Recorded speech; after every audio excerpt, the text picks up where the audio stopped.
back. I gotta get something to drink. Mm. Oh, I got some water. Whew. What's going on? I'm trying to wait and see if anybody gonna hop in. Just want to kind of talk about what we always talk about, well, what I try to talk about because it makes sense for me to talk about it, which is real estate here. And just kind of want to kind of reset the real estate room. I think we all need an update of what's going on, what's real. Um, just trying to, let me just wait until I get one person, just one person. Anybody online, just gonna go come online with me and I'll just talk to you. So let's see if we get one. If not, I'll just talk and we will go from there. All right.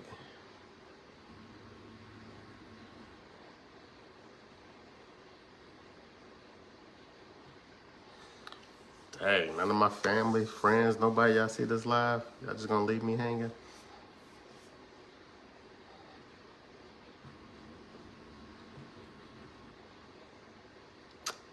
All right, well, I'll just talk and I'll chop up the videos later.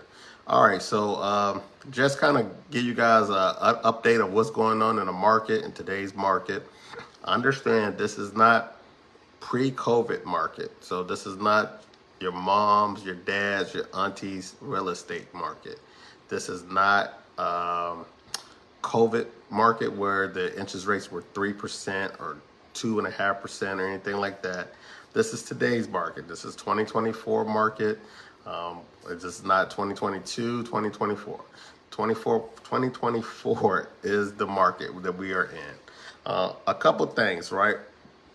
Keep in mind that a lot of people don't feel like the economy is good. So we are waiting on rates to get cut. We just don't know when. Do you think the economy is good? Let me know if you think the economy is good. Because right now they're saying it's the highest percentage of credit card delinquencies, student loan delinquencies, car payments are not only are they high, but they're delinquent as well. People are depleting their savings account. So it's an effect on everybody. Gen Z is working 2 or 3 jobs just trying to pay their bills. So let me know if you think the economy is good. So eventually they're going to have to pivot to help and cut rates. So that's the big thing that we're waiting for. But we don't know when that's going to happen, right? So what you have to do is focus on the things that we know. We know that right now the rates have kind of ticked up a little bit again. And really, if you've been following it for the past 6-8 months at least, it's kind of been going up and down, up and down, up and down. Well, we'll get a good month where it goes down. Excuse me.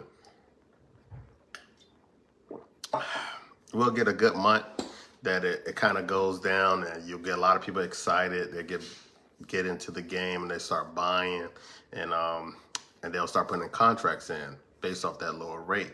Then you have people that will get a pre-approval and they'll wait for 2 or 3 weeks before they really start actively looking. And what happens is one of those reports come out, a CNI report or a jobs report will come out, and you'll see it reflect on the rates. The rates will start going back up, and then you'll be like, oh, what's going on? Now your pre-approval has changed. So just give you some questions that people will ask me, like, how long is your pre-approval good for? Okay, so when you get pre-approved, the lender, myself, banks, whoever, most lenders will do is they will price the rate out on that day, and they'll break your pre-approval for that day. So say if this is one of those days that is before the jobs report, right? And they quoted you, they price you out at 6.5%. Jobs report comes out, terrible. Rates goes up a week later, right? So yes, you had got pre-approved at 6.5%, but now that week later, things have happened. The interest rates can change daily. They can go up daily. Now, you do have options where you can lock in your rate, but you have to pay up front to lock in that rate. So that's why I always tell my clients, do not always max out your approval. if I pre-approve you, I'm gonna tell you, hey, this is the pre-approval amount. This is your max.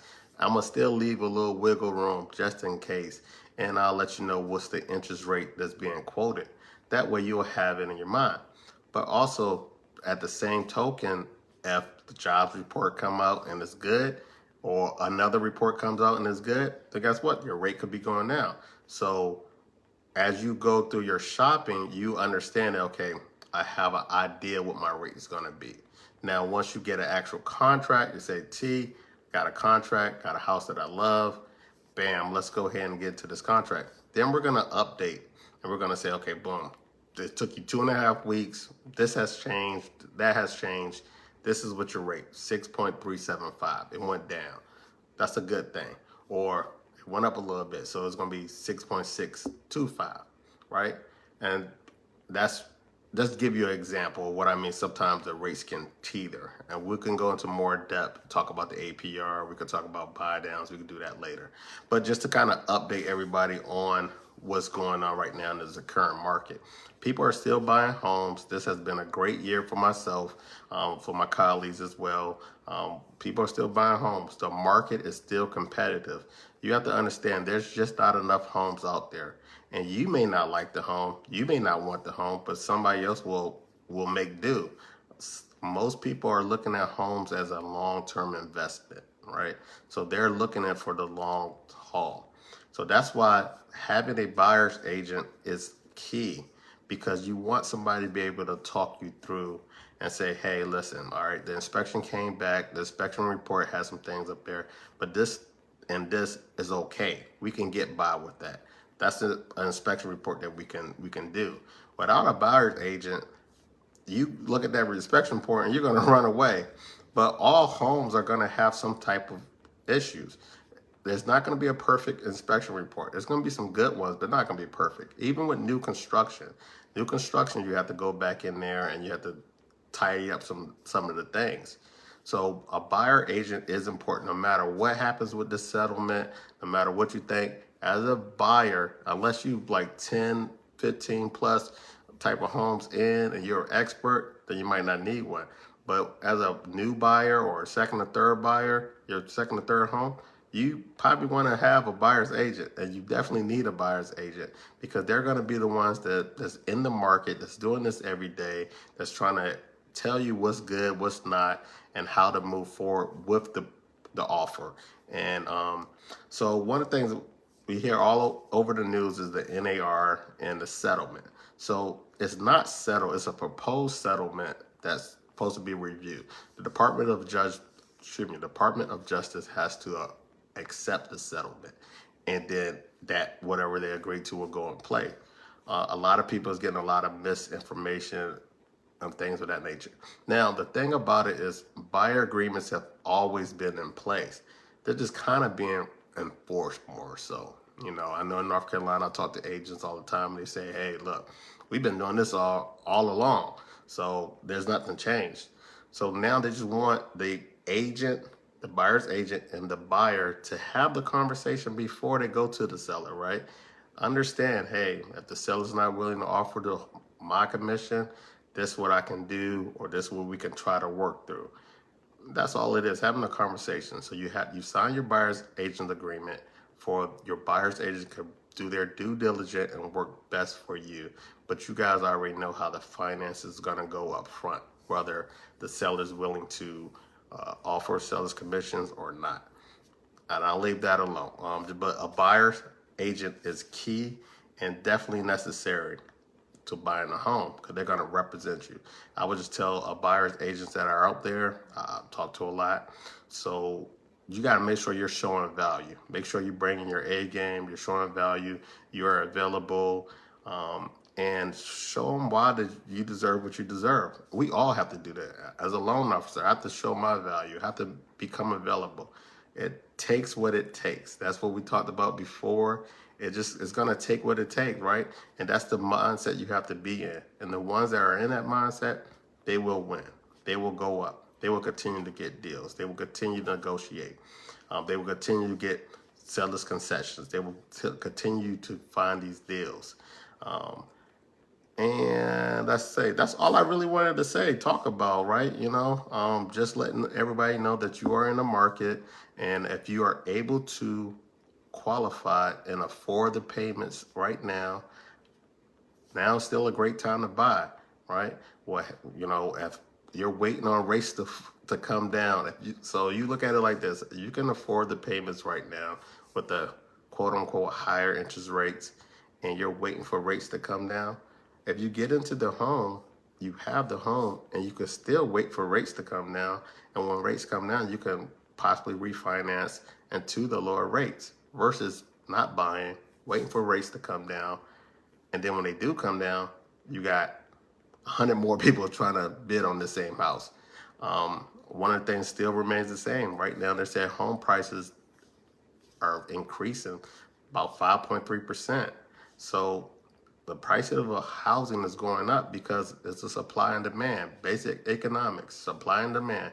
So just do what you can. If you need help, I'll be more than happy to assist you, come up with strategies, tell you the options, tell you the realness, tell you this is what it looks like with down payment assistance, this is what it look like without down payment assistance, this is how you can get your payments here. I'm just gonna give you some options.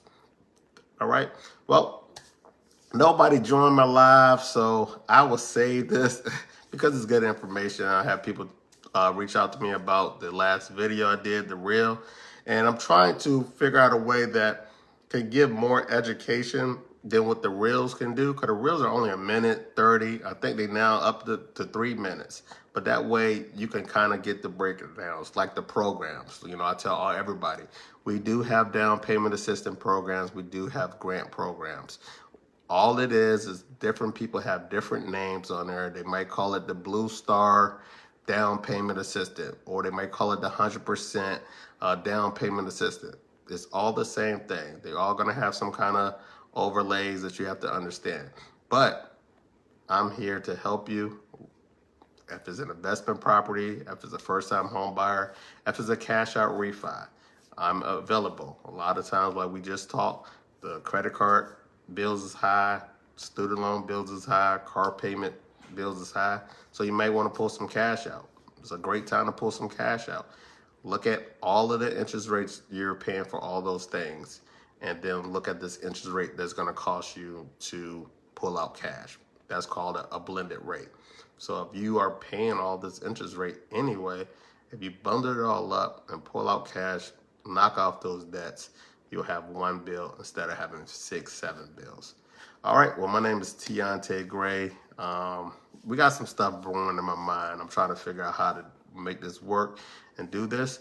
For anybody to see this live or see these videos, definitely could reach out if you have any questions. All right, yeah, enjoy your Saturday.